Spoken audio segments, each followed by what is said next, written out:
வாங்குறதுக்கு 50 லட்ச ரூபா பணம் வாங்குறாங்க. அவன் பிழைக்கிற வழியை அவன் சொல்லி தரணும். அதை விட்டுட்டு பேஷண்ட் பிழைக்கிற வழியை சொல்லி கொடுத்தான்னா அந்த டாக்டர் அந்த மெடிக்கல் ஸ்டூடெண்ட்ஸ் பூரா அந்த காலேஜே சின்ன பின்னம் பண்ணி நெருப்பு வச்சு கொளுத்திடுவான். நீங்கள் யோசிச்சு பாருங்க. நான் சொல்கிறது ஜீரோ காஸ்ட் ஜீரோ இன்வெஸ்ட்மெண்ட் வைத்தியம். இது காஸ்ட்டே கிடையாது, ஜீரோ இன்வெஸ்ட்மெண்ட். நீங்கள் எம்பிபிஎஸ் ஸ்டூடெண்ட்டாக இருந்தீங்கன்னா நீங்கள் அந்த காலேஜ் பூரா தீவெட்டி வச்சு கொளுத்திடுவீங்க. 50 லட்சம் செலவு பண்ணிட்டு இப்படி வேணும் காரி காரி துப்பிட்டு அவன் சளி ஆஸ்துமா சரி பண்ணிட்டு போடுவான். நான் என்ன பண்ணுறது அப்படிமா இல்லை சொல்லுவானா மாட்டானா சார்?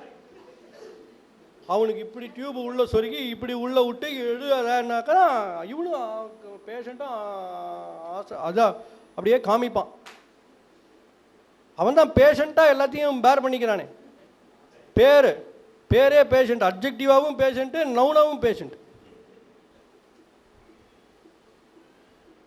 அதனால் இல்லை இந்த விளக்கம் நீங்கள் உங்களுக்கு கிடைக்கலன்னா நீங்கள் அந்த ஆர்குமெண்ட்டில் ஏமாந்துருவீங்க.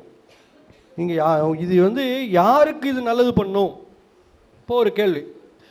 இதுக்கு வள்ளலார் ஒரு பாட்டு எழுதுறார். கல்லார்க்கும் கற்றவர்க்கும் களிப்பருளும் களிப்பே. ஐயா ஒரு நிமிஷம். இந்த வைத்தியம் யாருக்கு நல்லது பண்ணும்? கல்லார்க்கும் கற்றவர்க்கும் களிப்பருளும் களிப்பே, காணார்க்கும் கண்டவர்க்கும் கண்ணளிக்கும் கண்ணே, வல்லார்க்கும் மாட்டார்க்கும் வரமளிக்கும் வரமே, மதியார்க்கும் மதிப்பவர்க்கும் மதி கொடுக்கும் மதியே, அப்புறம் நல்லார்க்கும் பொல்லார்க்கும் நடு நின்ற நடுவே, நரர்களுக்கும் சுரர்களுக்கும் நலங்கொடுக்கும் நலமே. அப்படின்னு நீங்கள் புரிஞ்சு செஞ்சாலும் உங்களுக்கு நீங்கள் குடித்த தண்ணி உங்கள் சர்க்கரையை கரைக்கும், புரியாமல் செஞ்சாலும்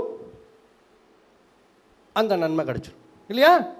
அதுதான் கல்லார்க்கும் கற்றவர்க்கும் களிப்பொருளும் களிப்பே, காணார்க்கும் கண்டவர்க்கும். இப்போ நான் இது சரி, இது நல்லது, இது நடக்கும் அப்படின்னு கண்டவன் பேச்சை கேளுங்க, கண்டவன் பேச்செல்லாம் கேட்காதீங்க.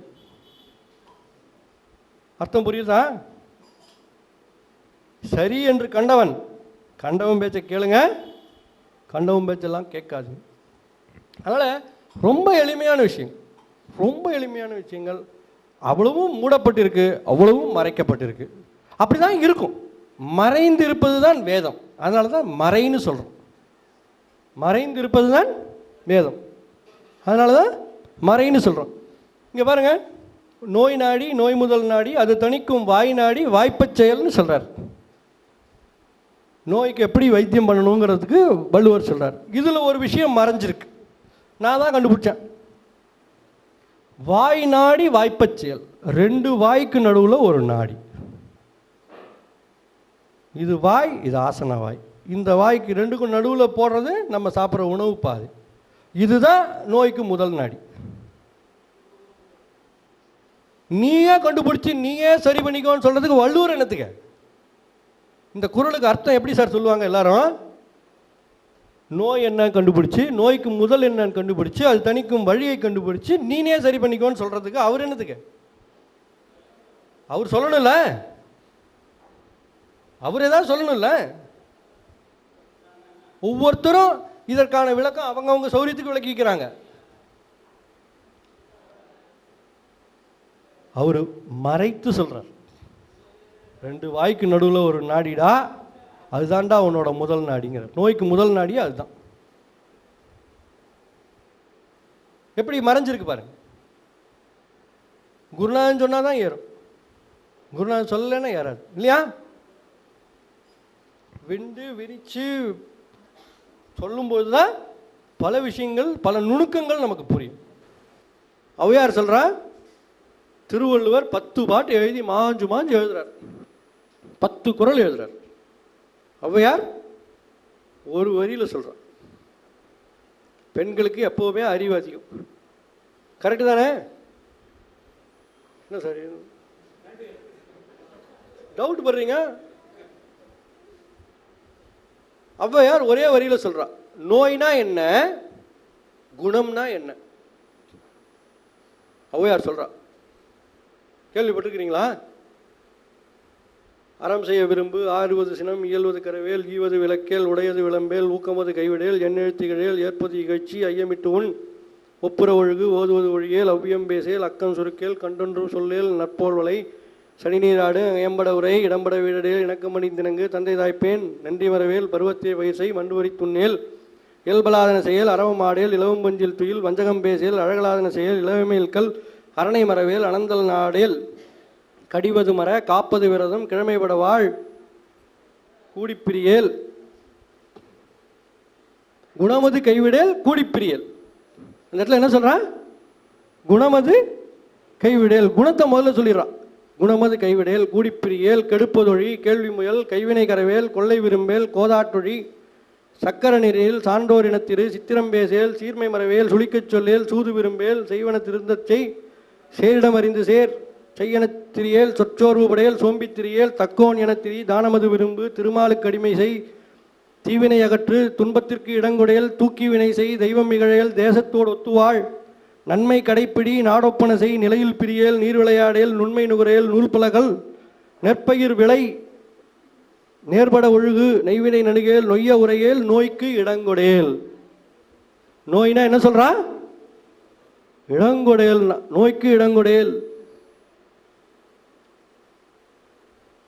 பழிப்பன பகரேல் பாம்பொடு பழகேல் பிழைபட சொல்லேல் பீடுபெறனில் புகழ்ந்தாரை போற்றிவாள் பூமி திருத்தியுன் பெரியாரை துணைக்கொள் பேதமை அகற்று பையன பொருள்தனை போற்றிவாள் போர்த்தொழில் புரியேல் மனம் தடுமாறேல் மாற்றானுக்கு இடங்கொடேல் மிகைப்பட சொல்லேல் மீதூன் விரும்பேல் முனைமுகத்து நில்லேல் முற்கரோடு இணங்கேல் மெல்லினல்லால் தோல் சேர் மொழிவது அறமொழி மோகத்தை முனி வல்லமை பேசேல் வாது முற்கூரேல் வித்தை விரும்பு உத்தமனாகிரு ஊருடன் கூடிவாள் வெட்டன பேசேல் வேண்டி வினை செயல் வைகரை துயிலெழு ஒன்னாரை சொல்லேல் ஓரஞ்சொல்லேல் அப்படின்னு சொல்லி ஆத்தி சூடி முற்றும் ஆரோக்கியமான விஷயங்களை சொல்கிறேன். ஆத்தி சூடி முழுசும் அதில் 2 வரி நோய்க்கு இடங்குடேல் குணமது கைவிடேல். குணம்னா எப்ப? கைவிடாது இருந்தால் குணம். கைவிடாத வரை கைவிடாத முறை. கைவிடாத நபரை கைவிடாது, கைவிடாத காலம் வரை கைவிடாது. நீங்கள் அதை கைவிட்டா அவங்கள கைவிட்டுடும். அவர் கேட்டார்ல இனிமே ஆயுத பூஜை எடுத்துனா போருமான்னு. கை விட்டுருவோம், நம்மளை கை விட்டுடும். ஸோ இயற்கை மருத்துவத்தில் சொல்லிக் கொடுக்குற விஷயங்கள்லாம் தினம் பண்ணலாமா பண்ண வேண்டாமாங்கிறதெல்லாம் நீங்கள் கேள்வி கேட்க வேண்டிய அவசியமே இல்லை. இன்றைக்கி குணம் வேணும், இன்றைக்கி பண்ணிக்கணும். நாளைக்கு குணம் வேணும், நாளைக்கு பண்ணிக்கணும். ஏன்னா தினம் நம்ம வேண்டாதெல்லாம் சாப்பிட்றோம்ல, முடியுதா? இயற்கை உணவுகள் இன்றைக்கி ஒரு நாள் அந்த ஒரு வேளை நம்மளால் சாப்பிட முடியுமா? நம்ம வீட்டுக்கு போனால் வேறு ஏதோ. எல்லாருக்கும் அப்படி தானே? ஸோ அவ்வளோ விஷயங்கள் பாருங்க, எல்லாமே மறைச்சி சொல்லியிருக்காங்க. அப்புறம் வேறு ஏதாவது இருந்தால் சொல்லு. மலம் சிக்கலாகிறதுக்கு காரணம் தண்ணி இல்லைங்கிறது தான் என் மெயின். அதிகமாக சாப்பிடணும். மாறுபாடே கிடையாது. ஈடுபாடு இல்லாமல் இருக்கலாம், மாறுபாடு கிடையாது. சொல்லுங்க. தண்ணி தான் வெறும் தண்ணியே போகிறோம். ஆனால் உங்களுக்கு கொஞ்சம் இந்த வாழைத்தண்டு ஜூஸு, அப்புறம் இந்த மாதிரி சில ஜூஸஸ் எல்லாம் குடிச்சிங்கன்னா, இந்த பூசணிக்காய் ஜூஸ், வாழைத்தண்டு ஜூஸ் எல்லாம் சாப்பிட்டிங்கன்னா இன்னும் கொஞ்சம் சீக்கிரமாக கரைக்கும். அந்த கெமிக்கலாகவும் அது ரியாக்ட் பண்ணி கொஞ்சம் சீக்கிரம் கரைக்கும். வெறும் தண்ணி தான் மெயின். அப்புறம் உங்களுக்கு எந்த கத்தி சொன்னால் ஏறுங்கிறது நீங்கள் முடிவு பண்ணணும். இந்த கத்தியா அந்த கத்தியாங்கிறது முடிவு பண்ணி நீங்கள் பண்ணிக்க வேண்டியதான். உயிர் போனால் மயிர் போச்சுன்னு எழுதி கொடுக்கணும்.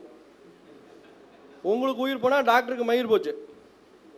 ஓ, அந்த காலத்தில் எங்கள் தாத்தா இறந்து போனார். எங்கள் பாட்டிக்கு தாத்தாவுக்கு உயிர் போச்சு, எங்கள் பாட்டிக்கு மயிர் போச்சு. பாட்டி மொட்டை பாட்டியே பண்ணிட்டாங்க. இப்போ கூட நீங்கள் பார்க்கலாம், இந்த பக்கம்லாம் மொட்டை பாட்டிங்க இருப்பாங்க. இப்போ பேஷண்ட்டே எழுதி கொடுக்குறார், எனக்கு உயிர் போனால் எனக்கே மயிர் போச்சுன்னு. அப்படி சார் நம்ம ரெஸ்பான்சிபிளாக இல்லாமல் we cannot hold the doctor responsible. சொல்லுங்க. அப்புறம் சார் எந்த ஏஜுக்கும் எடுக்கலாம் சார்.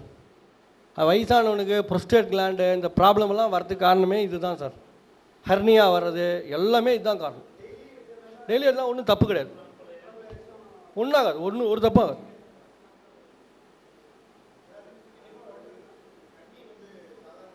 சாதாரண தண்ணி தான், குடிக்கிற தண்ணி. எந்த தண்ணி வாய் வழியாக குடிக்கிறதுக்கு உங்களுக்கு தப்பு இல்லையோ அந்த தண்ணி தான்.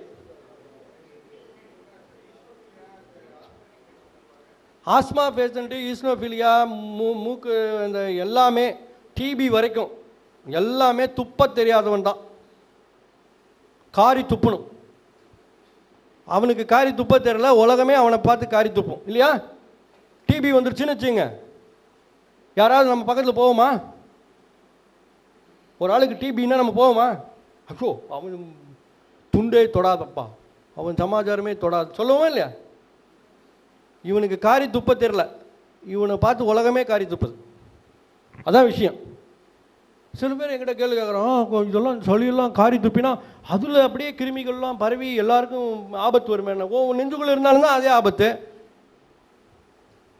அந்த சளி குழைய வெளியே துப்பினாலும் அதே ஆபத்து தான், உள்ளே இருந்தாலும் அதே ஆபத்து தான். அந்த கிருமி ஏன் வருது? இங்கே இருக்குது அந்த சளி, இங்கே வந்துடுது. இப்போ நம்ம மலம் கழிக்கிறோம், நம்ம வீட்டு செப்டிக் டேங்க்குள்ளே போய் அந்த மலம் சேர்ந்துடுது, அதுக்குள்ளே புழு வருது, புழு அந்த மலத்தை சாப்பிட்டு ஜீரணம் பண்ணி டைஜஸ்ட் பண்ணி போட்டுடுது. அந்த மலத்தை கழிக்காமல் இங்கேயே வச்சுருந்து பாருங்கள், வவுத்துக்குள்ள நிறைய பேருக்கு வவுரே செப்டிக் டேங்க். நிறைய பேருக்கு 8 நாளைக்கு ஒரு தடவை தான் மலம் கழிக்கிறான், அப்படிலாம் இருக்கான். வவுறு செப்டிக் டேங்க். அந்த புழு இங்கே வரும், அந்த செப்டிக் டேங்கில் வர்ற புழு இந்த வவுத்துக்கு வரும். பார்த்துருக்கீங்களா? நீட்டமாக வரும். அதான் விஷயம். தாராளமாக ஒன்றாகாது சார், ஒன்றாக பயப்பட வேண்டிய அவசியமே இல்லை, பயப்பட வேண்டிய அவசியமே இல்லை. நான் சொன்னதான் துப்புறது முக்கியம் சார். அந்த துப்பு எந்த டாக்டரும் சொல்லித்தர மாட்டார், துப்பை சொல்லித்தர மாட்டார். 2 அர்த்தம், வாயை துப்புறதுன்னு சொல்லித்தர மாட்டார், துப்பை சொல்லித்தர மாட்டார் சார். அதுதான் சூக்ஷ்மம், அதில் தான் சம்பாத்தியம், அதெல்லாம் வெளியே சொல்லித்தர முடியாது. இதான் இப்போ எனக்கு ஏற்பட்ட நிலைமை தான் டாக்டருக்கு ஏற்படும். என்னை பார்த்தாலே காரி துப்பணும்னு சொன்னார் பாருங்கள், அந்த மாதிரி ஆகிடும். அதெல்லாம் சொல்ல முடியும். சொல்லுங்கள் அப்புறம். அதான் அவன் என் வவுத்துக்குள்ளே என்ன சரக்கு வச்சுக்கிறான்னு எப்படி தெரியும்? எக்ஸ்ரே வச்சா பார்க்க முடியும். யாருக்கு ஆரோக்கியம் இருக்குன்னா அவனுக்கு கழிவு இல்லையோ அவனுக்கு ஆரோக்கியம் இருக்கும், எவனுக்கு கழிவு இருக்கோ அவனுக்கு அழிவு. சார், வெளியே தள்ளுவது அறிவு, உள்ள தள்ளுவது அழிவு. நல்லா கவனிங்க. இந்த கபம் கோழை இது வரும்போது வெளியே தள்ளுவது அறிவு, உள்ள தள்ளுவது அழிவு. சில பேர் சொல்லுவான், எனக்கு வறட்டு சளி வரமாட்டேங்குது சொல்கிறாங்க இல்லையா? நெஞ்சு நிறையா வறட்டு சளி சொல்கிறான். ஏன் வறட்சி வருது?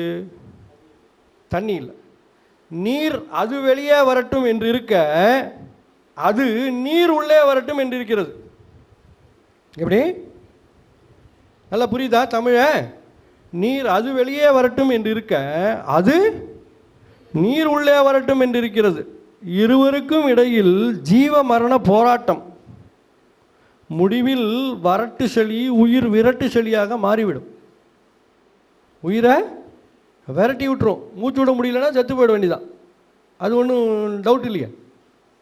அவ்வளோதான். சொல்லுங்கள், அடுத்தது வேறு போருமா?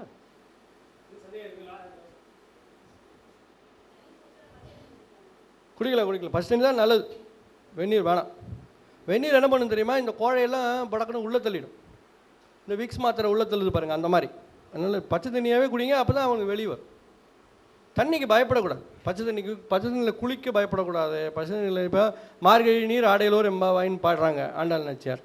மார்கழி மாதம் தண்ணியில் இறங்கி குளிடான்னு சொல்கிறாங்க. இப்போ கூட நீங்கள் நாகூர் தர்காக்குள்ளே போனால் அங்கே குளம் இருக்குது, அங்கே உள்ளே போய் குளிக்கணும். போயிருக்கீங்களா? போனது இல்லையா? நாகூர் தானே, அங்கே குளம் இருக்குல்ல உள்ள. அந்த குளத்தில் இறங்கி குளிக்கிறது அவ்வளோ நன்மைகள் இருக்குது. குளத்தில் இறங்கி குளிக்கிறவனுக்கு கிட்னி டியூன் ஆகி டோன் ஆகி கிட்னி ஃபெயிலியர் அப்போவே சரியாயிடும். அதுக்கு தான் திருநள்ளாறில் போய் குளின்னு சொல்லலாம். சனி பிடிச்சிருந்தாலே போயிடுந்தாங்கிறான். கிட்னி ஃபெயிலியர் போவாதான் சார்? தண்ணிக்குள்ளே இறங்குறோம் டொர்ன்னு ஒன்று